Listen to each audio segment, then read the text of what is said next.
సంక్రాంతి పండగ చేసుకునేటటువంటి ప్రతి కూటమి నాయకుడు ఈరోజు సిగ్గుపడే రోజు. దీనికి కారణం ఏంటి అంటే అసలు సంక్రాంతి పండగ అంటే ఏంటి అన్నది ఒక్కసారి మనం అందరం ఆలోచించాలి. సంక్రాంతి పండగ అంటే రైతు కష్టపడి పంట పండించుకొని ఆ పంటని అమ్ముకొని వచ్చిన డబ్బుతో చేసుకునేటటువంటి ఒక పండుగ. కానీ నిజంగా ఈరోజు రైతులు ఆనందంగా ఉన్నారా? రైతులు సంక్రాంతి పండుగ చేసుకుంటున్నారా అంటే లేదు, రైతులు సంక్రాంతి పండుగ చేసుకోవట్లేదు. దీనికి కారణం ఏంటి అంటే రైతుల చేతిలో చిల్లి గవ్వ కూడా లేదు. ఈ క్రెడిట్ కూటమి ప్రభుత్వానికి ఇవ్వాలి మనందరం. కాకపోతే కూటమి ప్రభుత్వంలోని నాయకులు మాత్రము పట్టు బట్టలు పట్టు పంచ పట్టు చీరలు కట్టుకొని వాళ్ళ ఫ్యామిలీ వాళ్ళు నిజంగా ఈరోజు సోషల్ మీడియాలో పోస్టులు పెడుతుంటే ఆ రైతుల గుండెలు మండిపోతున్నాయి. రైతులను కించపరిచే విధంగా ఈరోజు కూటమి నాయకులు పండగ చేసుకుంటున్నారు. అసలు పండుగ చేసుకోవాల్సిన రైతులు మాత్రం పాపం దీన స్థితిలో కేవలము గంజి తాగి పండుకోవాల్సిన దుస్థితి ఈరోజు తీసుకొచ్చింది కూటమి ప్రభుత్వం. ఎంత దారుణం అంటే మనందరికీ తెలుసు, మొన్నటికి మొన్న వర్షాలు పడి దగ్గర గోదావరి కృష్ణా డెల్టా ప్రాంతాల్లో 6 లక్షల ఎకరాలు మొత్తానికి మునిగిపోయింది. ఆ కష్టం ఎవరికి వచ్చింది అంటే కేవలం రైతుకు వచ్చింది. మొన్నటికి మొన్న అదే వర్షాల వల్ల రాయలసీమలో 2 లక్షల ఎకరాలు మునిగిపోయినాయి. ఆ కష్టం ఎవరికి వచ్చింది అంటే కేవలం రైతుకు వచ్చింది. మనం అందరం చూసినాము, అదే రాయలసీమలో 80 మండలాలు మునిగిపోతే ఆ 80 మండలాల్లో నివసించే వాళ్ళు అత్యధికంగా ఉన్నది రైతులే. ఆ కష్టం ఎవరికి వచ్చిందంటే రైతుకు వచ్చింది. ఆ రైతుకు వచ్చిన కష్టంతో మాకు సంబంధం ఏంటి అని చెప్పుకునే నాయకులు ఆ రైతుల యొక్క పండుగ సంక్రాంతిని మాత్రం చాలా బాగా చేసుకుంటున్నారు, కానీ రైతులను మాత్రం పట్టించుకుంటలేరు. ఈ కూటమి ప్రభుత్వం అధికారంలోకి ఎట్లా వచ్చింది మనందరికీ తెలుసు. సూపర్ 6, ఆ సూపర్ 6లో ఒక హామీ ఏంటి అంటే 20,000 రూపాయలు రైతులకి సహాయం చేస్తాము అని చెప్పేసి ఒక అబద్ధపు హామీ చెప్పింది కూటమి ప్రభుత్వము.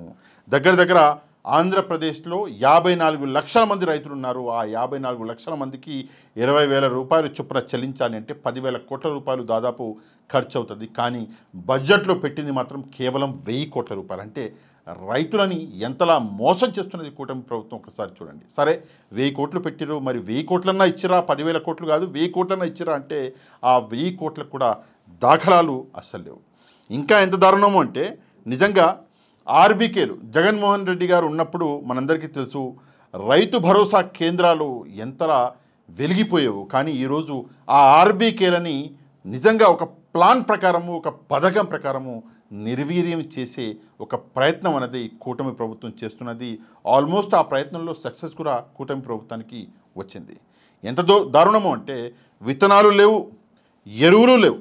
జగన్మోహన్ రెడ్డి గారు ఉన్నప్పుడు ఇదే ఆర్బీకే కేంద్రాలలో విత్తు దగ్గర నుంచి పంట పండి అమ్మేదాకా కూడా కనీస మద్దతు ధర దాకా కూడా జగన్మోహన్ రెడ్డి గారు ఈ ఆర్బీకే కేంద్రాల ద్వారా నడిపించిండు. కానీ ఈరోజు ఆర్బీకే కేంద్రాలలో పట్టించుకునే నాదుడే లేడు. కేవలము గోడలు మాత్రమే ఉన్నాయి. ఆ గోడలు కూడా ఎప్పుడు కూలగొడతారో తెలియని పరిస్థితి.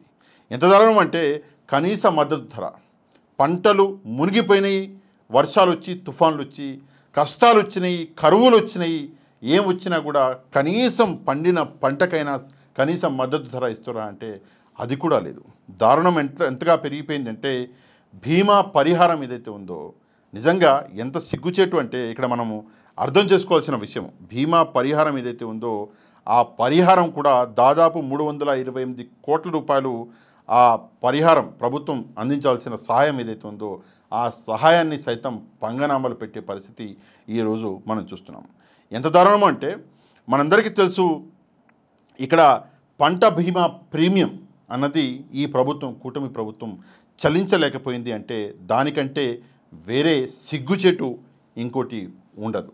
ఆ ప్రీమియం చెల్లించి ఉంటే ఈరోజు 1,358 కోట్ల రూపాయలు ఈ రైతులకి వచ్చి ఉండేవి. ఆ ప్రీమియం చెల్లించకపోవడం వల్ల ఈరోజు ఈ నష్టం జరిగింది. నిజంగా దీనికంటే సిగ్గుచేటు ఇంకోటి లేదు. జగన్మోహన్ రెడ్డి గారి హయాంలో దాదాపు 54.55 లక్షల మంది రైతులకి 7,802.05 కోట్ల రూపాయల పరిహారం జగన్మోహన్ రెడ్డి గారు ఆల్ టైమ్ రికార్డ్ ఇది అందించడం జరిగింది. ఈరోజు అదే రైతుని పట్టించుకునే నాదుడు ఉన్నాడా అంటే పట్టించుకునే నాదుడు లేడు.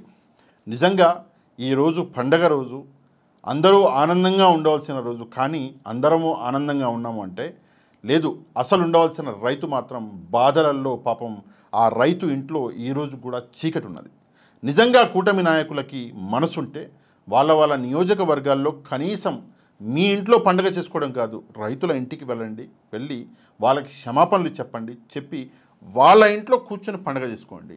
ఎందుకంటే ఇది రైతుల పండుగ.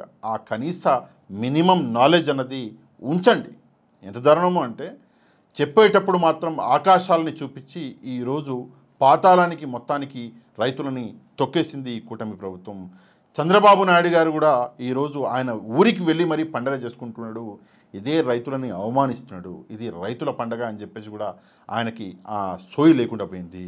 పవన్ కళ్యాణ్ గారు అయితే ఏకంగా ఎప్పుడూ లేని ప్రేమ ఈ సంక్రాంతి మీద కురిపిస్తున్నాడు. ఎందుకంటే గెలిచిన అన్న ఆనందంలో. కానీ ఇది మీ గెలుపు కాదు, ఇది మీ ఓటమి. ఎందుకు అంటే గడిచిన 5 సంవత్సరాల నుంచి సంక్రాంతి పండగని రాజుల్లాగా చేసుకున్నారు రైతులు. కానీ ఈరోజు మీ కూటమి ప్రభుత్వం వచ్చినాక ఆ రాజే మళ్ళీ ఈరోజు దారుణం పరిస్థితికి, దుస్థితి పరిస్థితికి వెళ్ళిపోయిండు. ఇది నిజంగా మనసు మండి నేను చెప్తున్నటువంటి మాటలు.